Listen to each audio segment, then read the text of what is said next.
So let's say we want a checkpoint around here. Let's just spray paint this on so we know where the checkpoint is. And we'll add a checkpoint over here.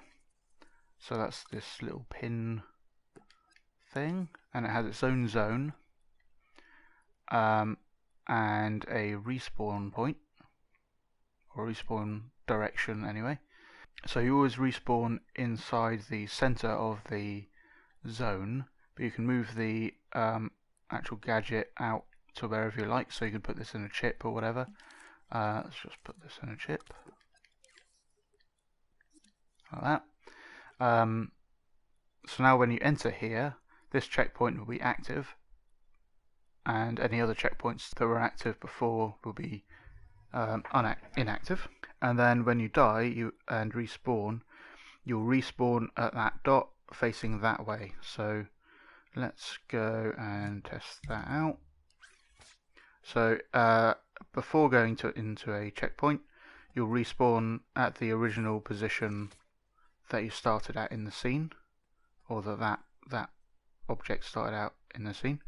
Now we go to the checkpoint and then die, and respawn at the center of that checkpoint zone facing the direction of the arrow.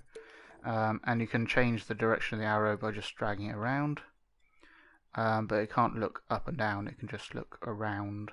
But you have these other things. You have activate me. So let's say we wanted this to work differently. Let's have a trigger zone, and that activates it. Now the zone for this isn't available because you are directly controlling when it's activated and when it's not. So now we can put the respawn in a different place. So let's put it over here, facing the checkpoint like that, and then we can put the trigger zone position over the red dot.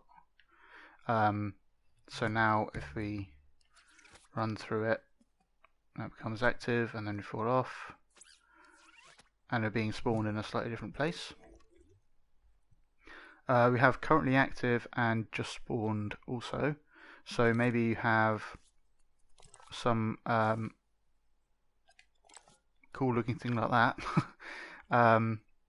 which glows when it's active. Let's just put it like there. It looks like some kind of weird Tron stuff. So maybe this is signifying where the checkpoint is, and then when you go into the checkpoint it glows, for example. So let's make a keyframe that makes it glow a little bit, and then we'll go, when it's currently active, make it glow. So it doesn't glow until we go into that zone, and now that checkpoint is active.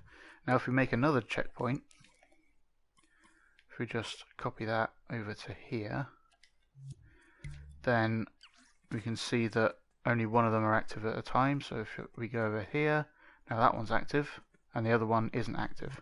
So then if we fall off of here, we're spawned in a funny place.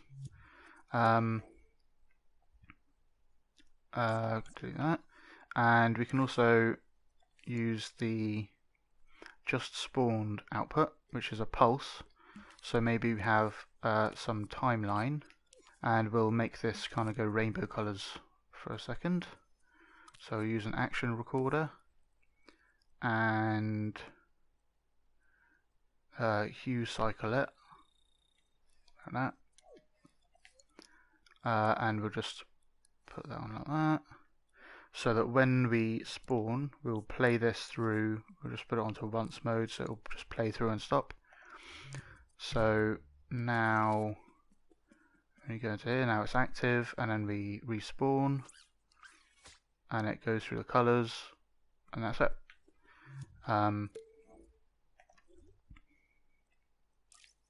We also have the zone size and stuff, so if we don't have that and we put this back over there, yeah, that'll do. We can make it different shapes.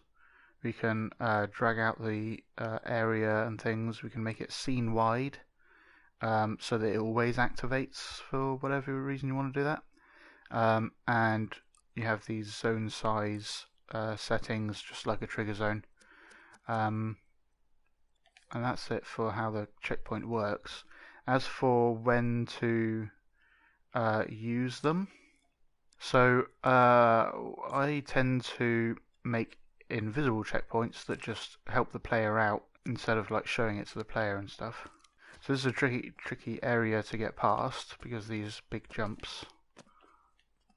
Like that. So I put a checkpoint at the start so that if you're like halfway through and you fall off, you probably want to be facing the right way though.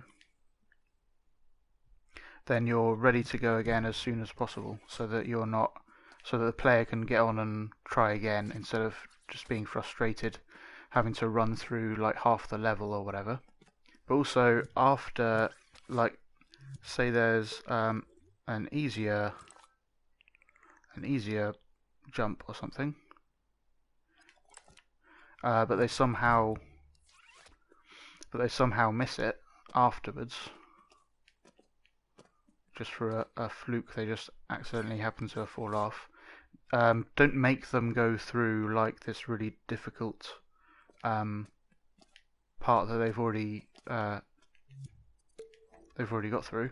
Just add another checkpoint, and these checkpoints you just copy them around your level really easily, and they just sort themselves out and work for you without having to worry about it. If you've got a place like this where they could land in over here or further over there, you probably want to make the zone wider so that if they land there at all, then they've triggered that zone and they don't have to redo this part again if they fail further down the line. So if like this area was really huge, I'll just put that on that.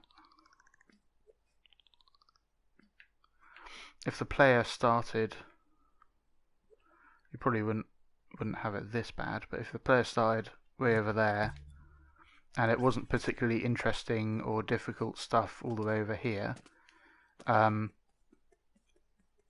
you'd want a checkpoint when they get to something interesting that might challenge them and might cause them to respawn, so that they don't respawn way over the other side of the level. So I'll just raise that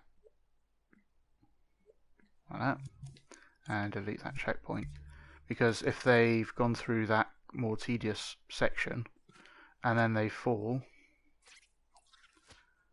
then they have to go through this huge tedious section again, which is frustrating. You want the player to retry the bit they failed as soon as possible, so that they can kind of focus on improving rather than the boring bits that aren't very challenging.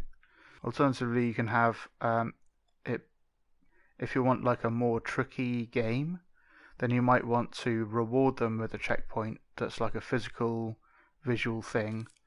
Again, you can do this different ways.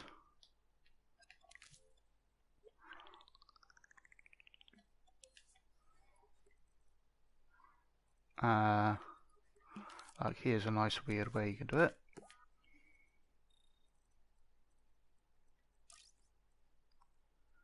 And pasto, there you go. So maybe you put like a big platform thing like that, and while it's active, it turns that on. So then they're looking for that thing in the distance and going, oh, can I make it? Can I make it? Oh, and I made it. As like a rewarding part of the mechanics of your game. Then you might want to put those out more sparingly, something like that. But it depends on what kind of game you're making. I'd like to thank Hyper Dream Surfer, The Common People, Shadow of Callus, and all of my other supporters for making this tutorial possible. Thanks for watching. If you'd like me to continue making these tutorials and helping creators across the internet, You can find out how to support me in the link in the description. Thanks for your consideration, and I'll see you in the next one.